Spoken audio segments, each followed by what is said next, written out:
नमस्कार. चला तर मी कल्पना माझ्या यूट्यूब चॅनल तुम्हा सर्वांचं मनापासून खूप खूप स्वागत आहे. तर ह्या ठिकाणी अर्धा किलो इतका आपण हा साबुदाणा घेतलेला आहे. तर ह्यामध्ये आपल्या पाणी टाकून एक वेळेस स्वच्छ धुवून घ्यायचे, जे की पावडर वगैरे असते ते पूर्ण निघून जाईल. त्यामुळे एक वेळेस आपण आता हे धुवून घेतलेलं आहे. आता त्यानंतर पाणी काढून टाकायचं. दुसरं पाणी आपल्याला साबुदाणा बुडेल इतकं आपण ह्यामध्ये पाणी टाकलेलं आहे. आता वरती एक झाकण ठेवायचं, एक प्लेट ठेवून आपण आता हे दिवसभरासाठी आता हे भिजत घालणार आहोत. आपण हे सकाळच्या टाईममध्ये भिजत घातलेलं आहे आणि संध्याकाळच्या टाईमला पाहू शकता या ठिकाणी अगदी छान फुगलेला आहे साबुदाणा. आता काय करायचं, ह्या ठिकाणी मी गरम पाणी करून घेतलेलं आहे. अगदी छान उकळतं पाणी आहे. पूर्ण साबुदाणा बुडेल इतकं आपण ह्यामध्ये गरम पाणी टाकलेलं आहे. आता उन्हाळा स्पेशल आहे, नक्की तुम्ही ट्राय करा. अगदी चौपट फुलणार आहे, तोंडात टाकताच विरघळणारा पदार्थ आहे. नक्की ट्राय करा. चला तर ह्या ठिकाणी दुसऱ्या दिवशी सकाळी पाहू शकता टम्म फुगलेला साबुदाणा अगदी मऊसर झालेला आहे.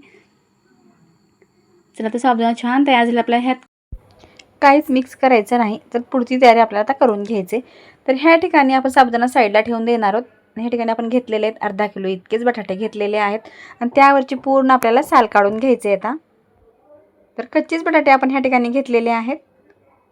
तर पटापट ह्या ठिकाणी मी आता पूर्ण बटाट्याची साल जी आहे ती काढून घेणार आहे आता.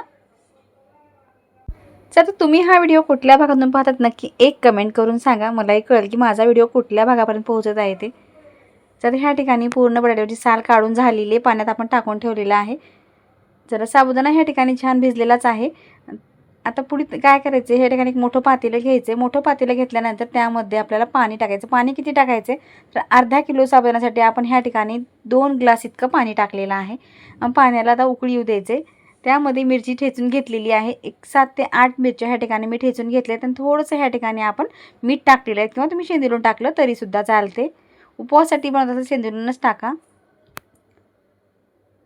थोडेसे आपल्याला जिरे टाकून घ्यायचे. जर खात असेल तर कोथिंबीर टाकलं तरीसुद्धा चालते. जो साबुदाणा आपण भिजवून घेतलेला आहे तो आता आपल्याला ह्यात टाकून घ्यायचे.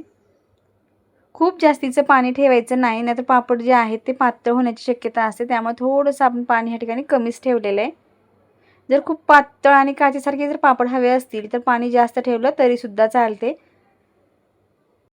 तर ह्या ठिकाणी आपण साबुदाणे पाणी रात्री जे ठेवलेलं होतं ते जास्तीचं ठेवलं होतं, त्यामुळे साबुदाणा चांगला भिजलेला आहे. तर पाण्यामध्ये असं एक आपण खिसणी घेतली आणि ते पाण्यामध्ये आपल्याला खिसून घ्यायचं आणि ह्याचा खीस काढून घ्यायचा. तर सुरुवातीला मी ह्या आकाराची खिसणी घेतलेली आहे, कारण लहान आकारातला थोडा खीस आपल्याला टाकायचा आहे. तर ह्या ठिकाणी आपला एक बटाटा जो आहे तो खिसून झालेला आहे आणि तो आपण लहान आकारात खिसून घेतलेला आहे आणि ते आता आपल्याला साबुदाण्यात टाकून द्यायचं आहे. आता हा तर खीस झाला आपला. दुसऱ्या बटाट्याचा जो शिल्लक आहे त्याचा खीस आपल्याला वेगळा बनवायचा आहे, जे की अख्खा साबुदाण्यामध्ये जेव्हा आपल्याला खीस दिसतो तेव्हा खायलाही छान लागतो आणि कुरड्याचीच टेस्ट आपल्याला जर आणायची असेल तर ह्या ठिकाणी आपण लांबट आकारामध्ये थोडेसे आपण खिसून घेणार बटाटे. चला तर पाहूया. ह्या ठिकाणी अशी खिसणी घेतलेली आहे आणि मोठ्या आकारामध्ये आपल्याला हे खिसून घ्यायचं आहे. चवीला अगदी जशी की आपण साबुदाण्याची चकली खातो त्याच पद्धतीची टेस्ट येते. चला तर फटाफट ह्याच आकारात मी पूर्ण खीस जो आहे तो करून घेणार आहे आता. तर पूर्ण खीस करून झाल्यानंतर काय करायचं, आपल्याला थोडं थोडं करून आपल्याला हे पातेल्यामध्ये टाकून द्यायचे. पाहू शकता पाणी कमी ठेवलं असल्यामुळे खूप लवकर घट्ट झालं आहे. साबुदाणा छान शिजलेला आहे. जास्त वेळ लागत नाही. 5 ते 7 मिनिटांमध्ये हा साबुदाणा शिजला जातो, कारण भिजलेला असल्यामुळे जास्त वेळ लागत नाही आणि खिसून घेतलेला बटाटा असल्यामुळे बटाटासुद्धा शिजायला वेळ लागत नाही. चला तर पीठ अगदी छान घट्टसर शिजलेलं आहे. बटाटा टाकल्यानंतर सुद्धा आपल्याला एक 5 मिनिट ठेवायचे आणि बंद केल्यानंतर आपण झाकून ठेवलं होतं एक 5 मिनिटाकरता.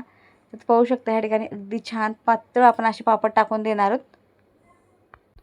तर पूर्ण पापड जे आहेत ते आता आपले टाकून झालेले आहेत. पाहू शकता मस्त बटाट्यामध्ये लांबट खीस जो आहे तो अख्खा दिसत आहे आणि तळल्यानंतर तर खूप छान दिसतो आणि चवीला तर अगदी चविष्ट आहे. नक्की तुम्ही ह्या पद्धतीचे पापड नक्की ट्राय करून पहा.